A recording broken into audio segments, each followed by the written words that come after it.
విక్కీ కృష్ణ గారు. బాబాకి సంబంధించి మాట్లాడుతూ ఉంటే నిజంగా టైం సరిపోదు. ఇలా మాట్లాడేస్తూ ఉంటారు. మీరు ఇలా పాటలు రాసేస్తూ ఉంటారు. మాట్లాడుతూ ఉంటారు. అయితే నాకొచ్చిన సందేహం ఇది ఏమిటి అంటే చాలామంది చాలా రకాల డివోటీస్ ఉంటారు. అలాగే బాబాకి లక్షలు కాదు కోట్లల్లో ఉండొచ్చు డివోటీస్. చాలామంది నమ్ముతారు. ఒకానొక టైంలో మనం గతంలో కూడా మాట్లాడుకున్నాం. ప్రతి ఇంట్లో ఒక సాయి ఉన్నారు. పేరు సాయి లేని పేరు అసలు ఏ ఇల్లు ఉండదు. అంత డివోటీస్ ఉన్న వాళ్ళకి కూడా సహజంగా కోపం అనేది వస్తుంది. పిల్లల మీదనో, హస్బెండ్స్ మీద వైఫ్స్‌కో లేపోతే భార్య మీద భర్తకి ఇలా ఏ సందర్భంలో అయినా కోపం సహజ లక్షణం. మరి అలాంటి కోపం వచ్చినప్పుడు డివోటీస్ అసలు ఏం చేయాలి? అసలు డివోటీస్‌కి కోపం అనేది వస్తుందా? బాబా శాంతమూర్తి కాబట్టి కోపం అనేది వస్తుందా? వస్తే ఏం చేయాలంటారు చెప్పండి? మేడం కోపము అనేటువంటిది మానవుని కంటే మానవుడు అంటే ఏమిటి? మనిషి అంటేనే జంతువు. ఆ! ఎందుకంటే ఇది నేను చెప్పడం కాదు. హ్మ్. సోక్రటీస్ చెప్పాడు. హ్మ్. Man is a social animal, walking animal, talking animal, sleeping animal, eating animal. Animal అని చెప్పాడు. హ్మ్. హ్మ్. Emotional animal. హ్మ్. ఒక మాటలో చెప్పాలంటే హ్యూమన్ బీయింగ్ అంటే ఒక ఎమోషనల్ యానిమల్. హ్మ్. ఆ ఎమోషన్ అనేటువంటిది ఎలా వస్తుందంటే ఈగో ప్రాబ్లమ్ వల్ల వస్తుంది. హ్మ్. రాహిత్యము ఎక్కడుంటుందో వారు ఎమోషనల్ ఫీలింగ్ ఉంటుంది వాళ్ళకి. హ్మ్. తను గుర్తింపబడాలని. హ్మ్. సైకాలజీలో అదే చెప్తున్నాడంట. యాడ్లర్ అని, ఫ్రాయిడ్, యాడ్లర్, యుంగ్ వీళ్ళు హ్మ్. ముగ్గురు హ్మ్. సైకాలజీలో చాలా గొప్ప విషయాలు చెప్పారు. 3 పాయింట్స్ చెప్పారు. రైట్. ఎందుకంటే నేను హ్మ్. సైకాలజీ లెక్చరర్‌గా బీఈడీ కాలేజ్‌లో పనిచేశాను కాబట్టి చెప్తున్నాను. హ్మ్. హ్మ్. బాబా నాకు కల్పించిన అదృష్టం ఏంటంటే అన్ని రంగాలలోనూ నన్ను ప్రవేశపెట్టారు. హ్మ్. బహుశా నాకు తెలిసి ఏదో ఒక రంగంలో ఉంటారు. ఒక హ్మ్. ఒక ఒక ఎవరైనా ఒక రంగంలో ఉంటారు. హ్మ్. నేను మెథడాలజీ తెలుగు మెథడాలజీ లెక్చర్‌గా పనిచేశాను. ఫిలాసఫీ లెక్చర్‌గా పనిచేసినాను. హ్మ్. అదేవిధంగా సైకాలజీ లెక్చర్‌గా పనిచేశాను. హ్మ్. ఇక్కడ జర్నలిస్ట్‌గా పనిచేశాను. సోషల్ హ్మ్. యాక్టివిస్ట్‌గా ఇట్లా అనేక పాత్రలు ఒక 27 పాత్రలు చేశా. హ్మ్. హ్మ్. దానివల్ల అన్ని రంగాల్లోనూ లోతుగా వెళ్ళేటువంటి ఒక అవకాశాన్ని బాబా నాకు కల్పించారు. కల్పించారు. హ్మ్. ఇక్కడ ఇక్కడ కోపం ఎందుకొస్తుంది అంటే, తన కోపమే తనకు శత్రువు, తన శాంతమే తనకు రక్ష, రక్ష. దయ చుట్టంబవు, చుట్టంబవు. తన సంతోషమే సంతోషమే స్వర్గము, తన దుఃఖమే దుఃఖమే నరకమండ్రు తథ్యము సుమతి అంటాడు. అవును. హ్మ్. ఈ ఈ ఈ చిన్న మాటల్లోనే ఆయన చెప్పేసాడు. హ్మ్. తన కోపమే తనకు శత్రువు అని. కాబట్టి man is a social animal అన్నారు కాబట్టి, అనిమల్‌కేమి reaction where there is action there must be reaction అంటారు కదా! హ్మ్. హ్మ్. అలా వెంటనే రియాక్ట్ అవుతుంది. హ్మ్. హ్మ్. పాముని అలా తొక్కామనుకోండి వెంటనే రియాక్ట్ అయ్యి కాటేస్తుంది. హ్మ్. కానీ ఏ జంతువు మన జోలికి రాదు. కానీ మనం వాటి జోలికి పోయినప్పుడు మాత్రమే వాటికి కోపం వస్తుంది. కానీ రైట్. మనిషికి అలా కాదు. హ్మ్. హ్మ్. తన జోలికి రాకపోయినా ఒక్కోసారి మనిషి హ్మ్. ప్రతి చిన్న విషయానికి కోపగించుకోవడం జరుగుతుంది. బిగ్గెస్ట్ యానిమల్ అన్నారు కదా ఆ! మరి. ఎందుకంటే ఎమోషనల్ అనిమల్. ఆ! ఎమోషనల్ అంటే యానిమల్. ఫ్రాయిడ్ ఏం చెప్తాడంటే అన్నిటికీ కారణం హ్మ్. హ్మ్. ఆహ్, లిబిడోలో ఉన్నటువంటి కోరికలు, హ్మ్. సెక్సువల్ కోరికలు అవి అన్నిటికి కారణం ఫ్రాయిడ్ చెప్తే, హ్మ్. యాడ్లర్ అంటాడు రికగ్నైజేషన్ అనేటువంటిది కాజ్ ఆఫ్ ఆల్ థింగ్స్ అంటాడు. హ్మ్. గుర్తింపు. హ్మ్. ప్రతి మనిషికి తన గుర్తింపు కావాలని అనుకుంటాడు. హ్మ్. అంటే ఇంట్లోను కూడా గుర్తింపు ఉండాల. భార్య కూడా నన్ను గుర్తించాలి. హ్మ్. అదేవిధంగా భర్త నన్ను గుర్తించాలని, పిల్లలు గుర్తించాలని. అంటే appreciation, little bit of appreciation అనేటువంటి రిక్వైర్ అంటారు కదా! హ్మ్. అంటే హ్మ్. మనం సర్వైవల్ ఆఫ్ ఫిట్‌నెస్ అని డార్విన్ ఒకటి రాశాడు. ఆ హ్మ్. సర్వైవల్ ఆఫ్ ఫిట్‌నెస్‌లో భాగమే ఇది. అంటే రైట్. హ్మ్. ఫిట్‌నెస్‌గా ఉండాలన్నప్పుడు ఒక మనకు కోపము అనేటువంటిది ఇప్పుడు ఏంటంటే ని మనం ఒకరి మీద యుద్ధానికి వెళ్ళకపోతే, హ్మ్. కోపంతో వాడిని చంపకపోతే, మనం ఎట్లా మనం ఫిట్‌నెస్ అంటే మనం ఎలా రక్షింపబడతాము? హ్మ్. మళ్ళా ఎగ్జిస్టెన్స్ ఎలా ఉంటుంది? ఇలాంటి తార్కికవాదాలు చాలా వచ్చాయి. హ్మ్. కానీ హ్మ్. కానీ బాబా తత్వం వేరు. హ్మ్. మనిషిని మనిషిగా, మనసున్న మనిషిగా, సాటి మనిషిగా చూడాలనేది బాబా తత్వం. హ్మ్. మతాన్ని మతంగా, మానవతా పతంగా, అవును. అవును. ఒక అభ్యుదయ దృక్పథంగా చూడాలనేది బాబా హ్మ్. తత్వం. హ్మ్. ఆ! నిరుపేద అయినా, ధనవంతుడైనా ఇద్దరిని ఒకలా గౌరవించాలనేది సాయి తత్వం. అవును. మరి నిన్ను వలే పొరుగువాడిని ప్రేమించు అని బైబిల్‌లో చెప్పినట్టుగానే బాబా అందుకని బాబా నిన్ను నువ్వు ఎలాగ ప్రేమిస్తావు? సబ్కా మాలిక్ ఏక్ హై ఆ! అంటారు. నువ్వు ఎలాగ ప్రేమిస్తావు? అలాగా అందరిని ప్రేమించారు. హ్మ్. మరి ప్రేమతత్వం ఉన్నోడు కోపం ఎలా ఉంటుంది? చిన్న పిల్లవాడు ఏదైనా అల్లరి చేసినా కూడా హ్మ్. తల్లి హ్మ్. కోపగించుకుంటుంది. హ్మ్. ఆ బాబా కూడా అన్నాడు, "నా బిడ్డలు తప్పు చేస్తే నేను కోపగించుకుంటానా?" మళ్ళీ బాబా కూడా చాలా సందర్భాల్లో కోపగించుకున్నాడు కదా! అని సచ్చరిత్రలో ఉన్నాయి. బాబా హ్మ్. కోపం వేరు, మానవ కోపం వేరు. హ్మ్. హ్మ్. ఎందుకంటే ఎందుకు కోపం వస్తుంది? ఆ బాబా చెప్పిన సాయి తత్వంలోని ముఖ్యమైన సెంట్రల్ పాయింట్ ఏంటంటే, శ్రద్ధ సబూరి. ఉమ్, అది ఒక గొప్ప సైకాలజీ. భగవద్గీత ఎంత అన్ని విషయాల పట్ల ఒక పర్సనాలిటీ డెవలప్మెంట్ గ్రంథమో, ఉమ్, భారతీయులకే కాదు ప్రపంచ దేశాల్లో ఉన్నటువంటి వాళ్ళందరినీ అన్ని యూనివర్సిటీల్లో భగవద్గీతను పర్సనాలిటీ డెవలప్మెంట్ ఉమ్, ఒక సిలబస్లో పెట్టారు. ఉమ్, అలాగా నన్ను అడిగితే సాయిబాబా సచ్చరిత్రను పెట్టాలి.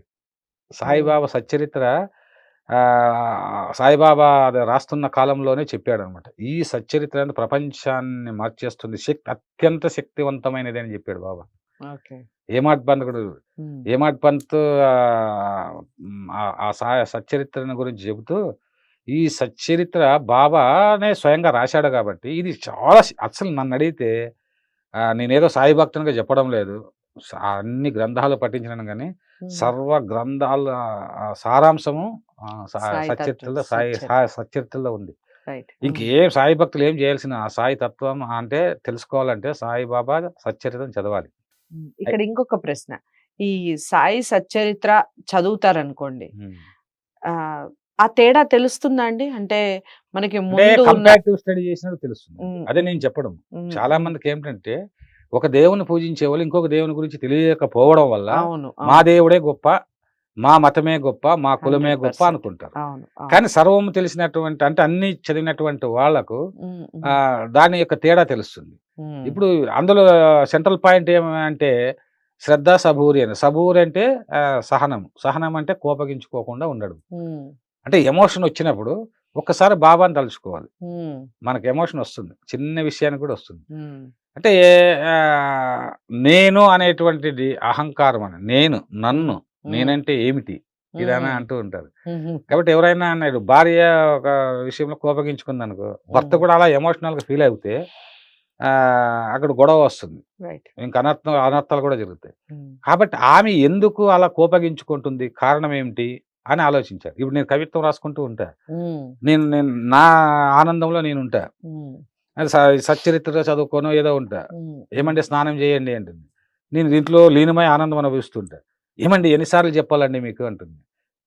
నాకు చెప్పడం ఏంటి, నన్ను ఇలా అంటా అని అన్నాను అనుకోండి, అక్కడ గొడవ అంటే కోపం వచ్చేస్తుంది. అవును, అంటే నన్ను ఆ, గుర్తించు, ఆ, నేను మంచి పనే కావచ్చు నువ్వు చేసేది, ఆ, కానీ సమయపాలన అనేటువంటిది కుటుంబంలో కానీ అదేవిధంగా మనము చదువు నేర్చుకునే సందర్భంలో కానీ కొంతమంది బెత్తంతో కొట్టాలి అంటారు. అవును. అంటే ప్రోబెల్లు మాంటిస్సోరి విధానం కొట్టకపోతే కొట్టకూడదు, చదివే రాదు అనే కానీ వాళ్ళు ప్రేమతో ఉంటారు. చెప్పాలి. అది రాంగ్ కాన్సెప్ట్ అని విద్యావేత్తలంతా తేల్చి చెప్పారు. అవును. ప్రేమతో చెబితే ఉమ్, పిల్లలు బాగా నేర్చుకుంటారు. అవును. బెత్తంతో కొట్టి భయపెట్టి నేర్పడం ఉమ్, అనేటువంటిది అది అది రాంగ్ అంటే కాన్సెప్ట్ అన్నారు. అంటే ఆ ఉమ్, బోధన అనేటువంటిది హింసా బోధన తప్ప పిల్లలకు. అందుకే బోధకుడు ఎలా ఉండాలి అంటే ఉమ్, బాధ పెట్టేవానిగా ఉండకూడదు. ఆ టీచర్ కోపం వస్తే ఇంక అర్థమేముంది, సర్వం తెలిసిన టీచర్ రాకూడదు కదా. రైట్. సాయిబాబాను కోపగించుకున్న సందర్భాలు వేరు, ఉమ్, ఆయన కోపగించుకున్న సందర్భాలు ఏంటంటే ఒక అత్యంత సత్యాన్ని తెలియజేయాలి ప్రపంచానికి అన్నప్పుడు, ఈయన ముస్లిమా హిందువా అది ఇది అన్నప్పుడు 1916లో సీమోల్లంఘన అనేటువంటి జరిగింది. అప్పుడు అది అసలు సాయితత్వమే కాదు. అప్పుడు ఆ సీమోల్లంఘనలో మాత్రం బాబా కోపం వచ్చింది. ఉమ్, ఆ దుని ముందు అగ్నిహోత్రునిలాగా మారిపోయి అన్ని దునిలోకి వేసి తన యొక్క కపిని అన్ని వేసి, ఇప్పుడు చెప్పండి రా నేను హిందువా ముస్లింనా అంటాడు. ఉమ్, ఇది అంటే వ్యక్తిగతంగా ఒకరి మీద కోపం కాదు, ఇది అవును. ఇది ఒక సత్యాన్ని తెలియజేయడానికి. పరమ ఉమ్, మూర్ఖులు ఉమ్, ఉంటారండి, ఉమ్, అన్ని వేళల కోపంగా లేకపోతే ఎలా. పరమ మూర్ఖులకు ఉన్నప్పుడు వాళ్ళు మనం అంటే కోపగించకుండా ఉన్నాం అనుకోండి, మెత్తగా ఉన్నాం అనుకోండి, ఉమ్, వాళ్ళు ఒక్కొక్కసారి ఏం చేస్తారంటే ఆ రియాక్షన్ లేదు కాబట్టి వీళ్ళు భయపడిపోయారులే అని అనుకుంటారు. ఉమ్. ఇక్కడ ఇంకొక ప్రశ్న వెక్కి కృష్ణ గారు, కోపం అనేది వచ్చినప్పుడు బాబాని తలుచుకుంటే మార్పు అనేది అసలు జరుగుతుందండి? ఖచ్చితంగా జరుగుతుందండి. అదే ఉమ్, బాబా ఉమ్, భక్తులు చేయాల్సిన కోపం వచ్చినప్పుడు ఓం సాయినాథాయ నమః అని ఉమ్, మనసులో అనుకోవాలి. అంత ఉమ్, ఉమ్, కంట్రోల్ చేసుకోవాలి. ఉమ్, తగ్గు తగ్గు తగ్గు తగ్గు అని. ఉమ్, ఎందుకంటే బాబా తగ్గు తగ్గు అని ఎందుకన్నానంటే, దునిలో ఒకసారి మసీదులో ఉన్నప్పుడు ఉమ్, ఒకసారిగా మంటలు లేస్తాయి మసీదులో. ఉమ్, మంటలు లేచినప్పుడు బాబా సటకా తీసుకుని ఇలా కొట్టి తగ్గు తగ్గు తగ్గు అంటే అగ్ని తగ్గుతుంది. ఓ, అంటే అంత పవర్ ఉంటుంది ఉమ్, సాయి నామంలో, అంత శక్తి ఉంటుందన్నమాట. ఉమ్, అందుకే హేమాడ్ పంత్ సాయి సత్యత రాసిస్తున్నప్పుడు మరి మహల్సాపతి వస్తే యా సాయి అని అంటాడు. రైట్. ఆ సాయి అనేటువంటి పదము లోనే ఒక ఒక శక్తి ఉంది. ఉమ్. అదొక మహా బీజాక్షరము, మంత్రాక్షరం అన్నమాట.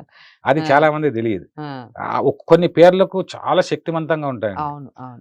ఆ పేర్లలోన మీరు ఈ అక్షరాలు బీజాక్షరాల్లోన అక్షరాల్లో కొన్ని మంత్రాల్లో ఓం మాత్రే ఇప్పుడు అవన్నీ మంత్రాలే కదా! మాటలే కదా! అవును అవును. అట్లాగే ఓం సాయి అనేటువంటి ఓం సాయి, శ్రీ సాయి, జయ జయ సాయి అనేటి ఆ ఓం సాయి అంటే చాలు ఓంకారంలోనే సాయి. రైట్ అట్లా మనం ఓం సాయి, ఓం సాయి, ఓం సాయి అనుకోని కంట్రోల్ చేసుకోవాలి. రైట్. జ్ఞానం ఉంటే ఆవేశం రాదండి. ఆవేశం రాదు. జ్ఞానం లేకపోవడమే జ్ఞానం ఉన్నోళ్ళకి కూడా అయితే ఆవేశం ఎంత వస్తే జ్ఞానం ఉన్నా ఒక్కోసారి దానికి ఆవేశం వస్తుంది. మంచి రెమెడీ సాయినామం ఆహా! అన్నమాట. ఇక్కడ ఒకటి గుర్తించండి. మనం ఉమ్, ఎంత జ్ఞానవంతులైనా ఉమ్, ఉమ్. మన మైండ్‌ని హృదయము డామినేట్ చేస్తుంది. రైట్. మైండ్ ఏం చేస్తుంది? మైండ్ రీజనింగ్‌ని ఆలోచిస్తుంది. ఉమ్, ఇప్పుడు నేను నా భార్యను కొడితే, ఉమ్. ఆ ఆవేశంలో ఎక్కడైనా కంటికి తగిలితే, మళ్ళీ ఆస్పత్రికి పోతే లక్షలు ఖర్చవుతాయని మెదడు చెప్తుంది. హా, నిన్ను ఇట్లా అవమానించి కొడితే తప్ప నీ భార్య వినేది కొట్టు అని హృదయం చెప్తుంది. అంటే హృదయంలో అయ్యో. నీవంటే ఏమిటి? నిన్ను ఇలా అవమానించింది. రైట్. మీ వంశాన్ని ఆమె ఇట్లా అన్నది. ఉమ్, ఆ ఉమ్. అంశం గొప్పది అనుకున్నది. కాబట్టి కొట్టు అని హృదయం చెప్తుంది. రైట్. సో, హృదయాన్ని కంట్రోల్ చేసుకోవాలంటే సాయి తత్వం తెలిసి ఉండాలి. ఓకే. సాయిబాబా సహనం. రైట్. ఆ భావోద్వేగాలని కంట్రోల్ చేసుకునేటువంటి మహామంత్రం ఏంటంటే సాయి నామమే. ఓకే. సాయి నామ మంత్రోచ్చారణ అనేటువంటిది వాటిని తగ్గిస్తుంది. ఓకే.